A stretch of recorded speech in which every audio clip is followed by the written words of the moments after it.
ఆ ప్రాంతాల్లో హెలికాప్టర్లు పంపించాం. హెలికాప్టర్లు కూడా మీరు చూస్తే మొదటి రోజున ఈ బ్రీచ్ ఎప్పుడైతే పడిందో, నీళ్లైతే వచ్చినాయో, ఆ రోజు రాత్రి నేను హోమ్ మినిస్టర్తో మాట్లాడాను. హోమ్ మినిస్టర్ గారితో మాట్లాడి కేంద్రంలో హెలికాప్టర్స్ పంపించమని, NDRF ను పంపించమని, పవర్ బోట్స్ పంపించమని వారికి అప్పుడే చెప్పాను. దాంతో తెల్లవారే కొందికి ఎక్కడెక్కడో ఉండే బోట్లని ఎయిర్ లిఫ్ట్ చేశారు.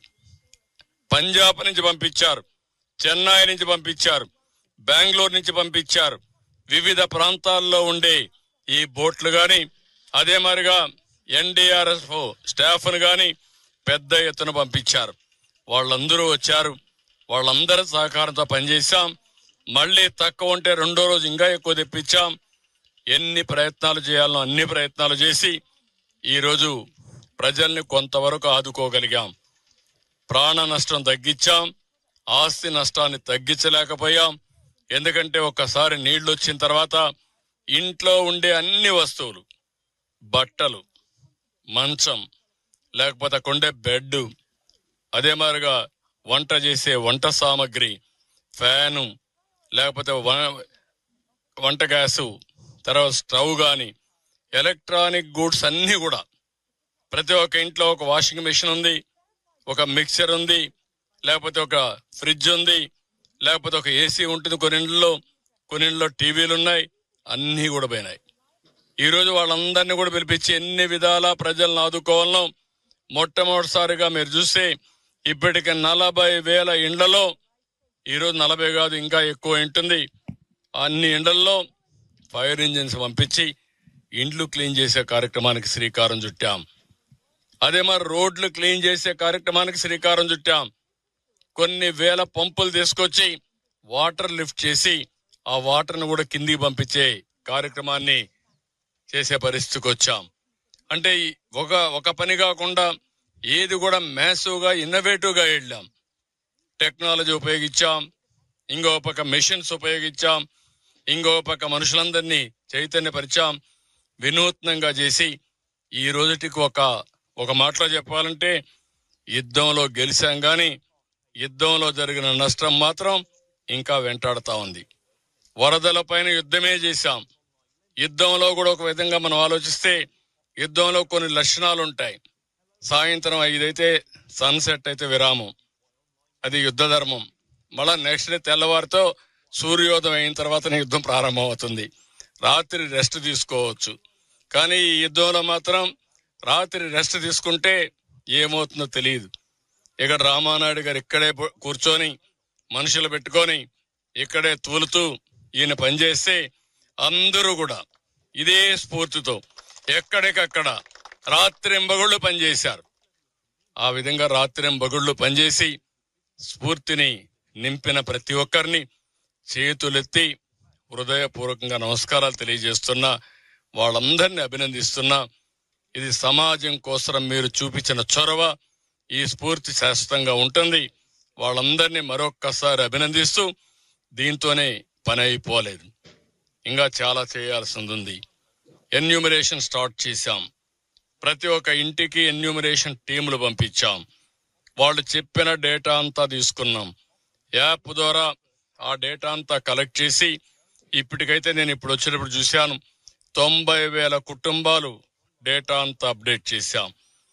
ఇప్పటికి 1 లక్ష ఉంటుందేమో. అది అయిన తర్వాత మొత్తం రేపు సాయంత్రానికి డేటా అంతా వస్తుంది. ఇక్కడే కాదు, రాష్ట్రంలో ఇంకా కొన్ని ప్రాంతాల్లో గ్రామాలు లంక గ్రామాలు దెబ్బతిన్నాయి. కొల్లేరు ప్రాంతం దెబ్బతినింది. ఏలూరు రిజర్వాయర్ వల్ల కింది ప్రాంతం దెబ్బతినింది. విశాఖపట్నంలో ల్యాండ్ స్లైడ్ వల్ల కొన్ని దెబ్బతినే పరిస్థితికి వచ్చాయి. అవన్నీ కూడా అధ్యయనం చేస్తున్నాం. రేపు ఎల్లుండో 10 రోజులు నేను ఇక్కడే ఉన్నాను. ఎందుకంటే ఇది ఒక భయంకరమైన విపత్తు, ఎప్పుడు రాని విపత్తు. ఏ ఒక్క నిమిషం కూడా నేను గాని మిగిలిన గాని ఏమారితే చాలా ఇబ్బందులు వస్తాయని ఇక్కడే ఉన్నాను. అయితే ఎప్పటికప్పుడు టెలికాన్ఫరెన్స్లు పెట్టి మా అధికార యంత్రాంగాన్ని, మా కలెక్టర్స్ అందరినీ యాక్టివేట్ చేశాను. వాళ్ళందరూ యాక్టివ్గా ఉండి ఎక్కడికక్కడ ఏ విధంగా చేయాలనో ప్రాణ నష్టం లేకుండా చేశారు. పంటల ఆస్తుల నష్టం కూడా తగ్గించారు. ఇప్పుడు రీహాబిలిటేషన్ కూడా చేస్తున్నారు. అది కూడా చేసి మినిస్టర్స్ కూడా అక్కడికి వెళ్లి ఎక్కడికక్కడ కోఆర్డినేట్ చేసుకున్నారు. ఈ సమయంలో మీడియాను కూడా అభినందిస్తున్నాం. మీరు కూడా ఒక పాజిటివ్ రోల్ ఎవ్రీ 1 అవర్కి మేము అడిగితే మేము ఇచ్చిన బులెటిన్స్ కానీ మీరు రిలీజెస్ కానీ మీరు వాలంటరీగా వెళ్లి రిస్క్ తీసుకొని ఏ విధంగా కార్యక్రమాలు చేపట్టాలని చేపట్టారు. ఒక స్ఫూర్తిదాయకంగా రాష్ట్రంలో మీరు సమాచారాన్ని అందజేశారు. దాని ఫలితమే ఈరోజు చూస్తే మార్నింగ్ నేను చూస్తే విపరీతంగా పెద్ద ఎత్తున ఎక్కడెక్కడి నుంచో వచ్చి స్పందించారు. కడాన ఒక స్కూల్లో ప్రతి ఒక్క కిడ్ చిన్న పిల్లలు వాళ్ళు పొదుపు చేసుకున్నటువంటి కిడ్నీ బ్యాంక్ నుంచి డబ్బులు తీసుకొచ్చి వరద బాధితులకు సహాయం చేసే పరిస్థితికి వచ్చారు. ఇది నా లైఫ్ లో చాలా చూశాను కానీ ఇంత స్ఫూర్తిదాయకంగా ప్రజలు స్పందించిన తీరు మొట్టమొదటిసారి. అదే సమయంలో ఇంత పెద్ద విపత్తు కూడా మొదటిసారి. దీనికి అందరినీ మరొక్కసారి అభినందిస్తూ ఎప్పటికప్పుడు మీకు సమాచారం తెలియజేస్తాం. అల్టిమేట్ గా ప్రతి ఒక్కరికి న్యాయం చేసి మళ్లీ ప్రతి ఒక్కరూ నిలదొక్కునే విధంగా చేయూతనిచ్చి తద్వారా అందరిని ఆదుకుంటాం. ఇది మొదటి విడత మాత్రం ఇంతవరకు జరిగింది. ఈరోజు సాయంత్రానికి ఎసెన్షియల్ కమాడిటీస్ గాని లేకపోతే ఏం చేయాలో అవన్నీ చేసేస్తున్నాం. రేపటి నుంచి మళ్ళా ఒకసారి సమీక్ష చేసుకుని ఎల్లుండి లోపల అవుతానే మోటార్ బైకులు పోతే ఏం చేయాలి కంపెనీలతో కూడా మాట్లాడాను. అదే మరి ఎలక్ట్రానిక్ గూడ్స్ అయితే మొత్తం వాళ్ళ ఏజెంట్స్ అందరినీ పిలిపించాను. నేను ఒకటే చెప్పాను, కొంతమంది లేబర్ ఛార్జెస్ అన్ని 100% ఎగ్జామ్ చేస్తామని, ఇంకొక విధంగా స్పేర్ పార్ట్స్ అన్ని 50% వరకు మేము సబ్సిడీ ఇస్తామంటే కాదు, మీ మేనేజ్మెంట్స్ తో మాట్లాడండి, 100% ఇవ్వగలిగితే ఇవ్వండి, CSR ఫండ్స్ వాడి మీరు ఈ కార్యక్రమం కూడా చేయమని ఇప్పుడే సమావేశం పెట్టి వాళ్ళకు కూడా ఆదేశాలు ఇచ్చాను. వాళ్ళు కూడా నాకు ఇచ్చినటువంటి విషయం మనం చూస్తే చాలా విషయాల్లో చేయగలుగుతాం కానీ ఒక్క టీవీల్లో మాత్రం ఆ స్క్రీన్స్ కానీ అవన్నీ పోతే అది వీలు కాదు. ఒకసారి వర్షానికి తడిచిపోతే టీవీలు రీప్లేస్ చేయాల్సి వస్తుంది, 90% పాడైపోతాయని చెప్పారు. ఇక్కడ మిగిలిన వాషింగ్ మెషిన్లు కానీ ఫ్రిడ్జ్లు కానీ ఏసీ కానీ లేకపోతే మీకు ఉన్నటువంటి ఫ్యాన్స్ కానీ ఇవన్నీ రిపేర్ చేసేదానికి అవకాశం ఉందని చెప్పారు. స్టవ్లు కూడా అవకాశం ఉందని చెప్పారు. అవన్నీ కూడా చేపించి మళ్ళీ నార్మల్ లైఫ్ వచ్చే వరకు ప్రతి ఒక్కరూ తిరిగి కోలుకుని ధైర్యంగా ముందుకు పోయే వరకు ప్రజలకు అండగా ఉంటామని చెప్పి మరొకసారి అందరికి విజ్ఞప్తి చేస్తూ మరొకసారి అందరికీ ధన్యవాదాలు, నమస్కారాలు. రేపు ఉత్తరాంధ్రకి వెళ్తున్నా. ఉత్తరాంధ్రకి వెళ్ళి ఏలేరు బాధితులు గాని విశాఖపట్నం గాని పరామర్శిస్తాను. ఎల్లుండి మళ్ళీ ఇక్కడ నందివాడ బాగా దెబ్బతిన్నారు, కొల్లేరు బాధితులున్నారు. అదే మరి బాపట్ల దగ్గర లంక గ్రామాలన్నీ దెబ్బతిన్నాయి. ఏమూరు నియోజకవర్గం ఆ నియోజకవర్గాల్లో వాళ్ళు కూడా పరామర్శించి ప్రభుత్వం ఏ విధంగా అయితే విజయవాడలో చేస్తున్నాం గ్రామీణ ప్రాంతాల్లో కూడా వారికి కూడా న్యాయం చేయడం కోసం అన్ని విధాల ప్రయత్నం చేస్తున్నాం. ప్రభుత్వం అనేది అందరి కోసం ఆలోచిస్తున్నాం. దగ్గర ఎక్కువ నష్టం జరిగితే అక్కడ ఎక్కువ ఫోకస్ చేయాల్సి వస్తుంది. ప్రతి ఒక్కరికి తగిన న్యాయం చేసే బాధ్యత ప్రభుత్వం తీసుకుంటాం.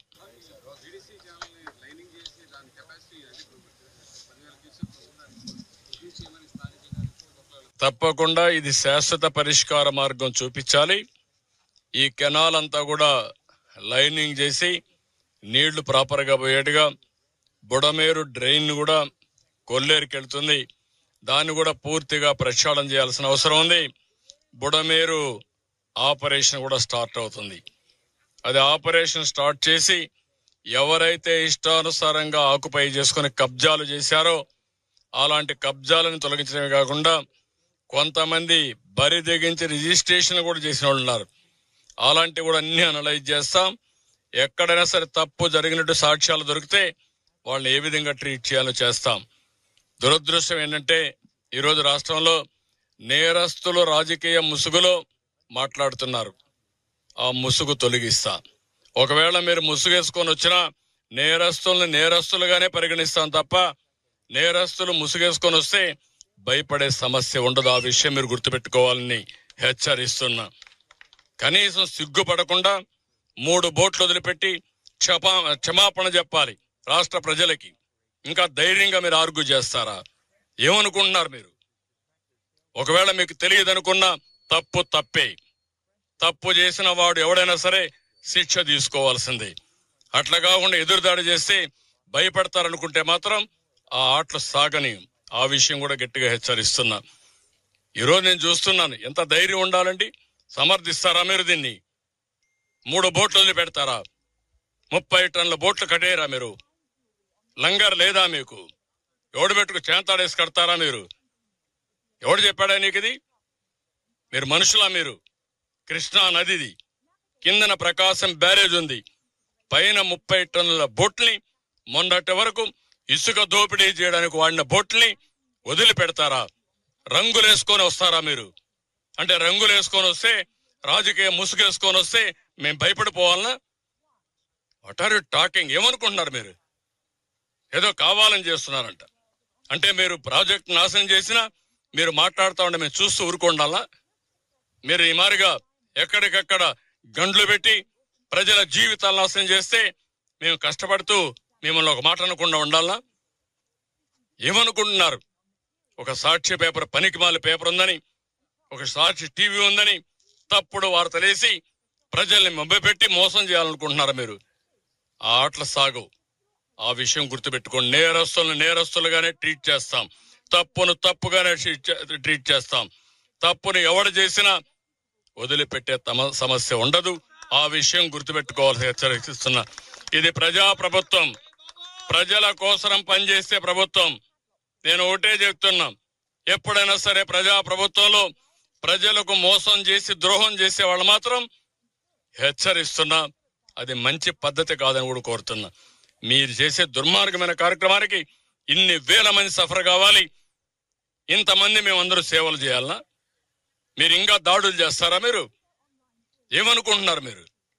కాబట్టి ఆటలు వదిలిపెట్టండి, విన్యాసాలు వదిలిపెట్టండి. మీరు రాజకీయ ముసుగులో నేరస్తులు మాని మెయిన్ స్ట్రీమ్కి రండి. రాజకీయాల్లో మెయిన్ స్ట్రీమ్కి రండి. కరుడు గట్టిన నేరస్తులు ఎవరు కూడా మీ పార్టీలో కానీ ఎక్కడున్నా ఎవరిని వదిలిపెట్టం. పార్టీ ముసుగేసుకున్నంత మాత్రం భయపడే సమస్య లేదు.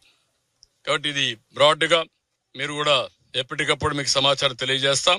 ఏం జరిగిందో ఆ విషయాలు చెప్తాం, ముందుకెళ్తాం. Thank you.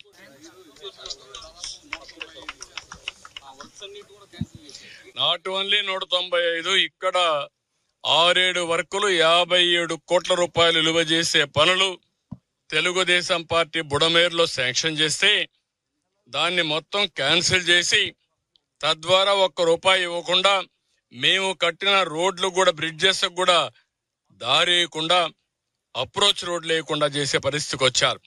ఒకటి కాదు, మొత్తం రాష్ట్రంలో ఇదే పరిస్థితి ఉంది. గేట్లు కూడా పెట్టలేని పరిస్థితి. ఇప్పుడు అన్ని ఏ గేట్ ఎప్పుడు దిగిపోతుందో మనకే తెలియని, కొట్టుకోబోతుందో తెలియని పరిస్థితికి వచ్చాయి. చాలా సమస్యలు ఉన్నాయి. అన్ని సమస్యల్ని పరిష్కారం చేస్తాం. కొంత సమయం పడుతుంది, ప్రక్షాళన చేస్తాం.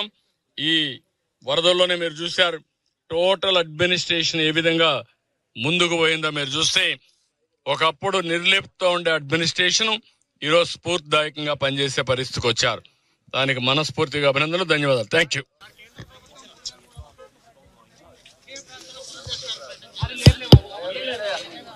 అదేమీ కాంట్రవర్సీ లేదు. కేంద్రం మామూలుగా 75% కేంద్రం, 25% రాష్ట్రం కెలామిటీ ఫండ్ వస్తుంది.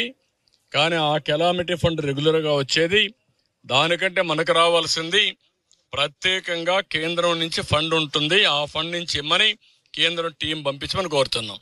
ఇది అన్ని రాష్ట్రాలకు వచ్చే డబ్బులు, ఇది ఎవ్రీ ఇయర్ వచ్చే డబ్బులు.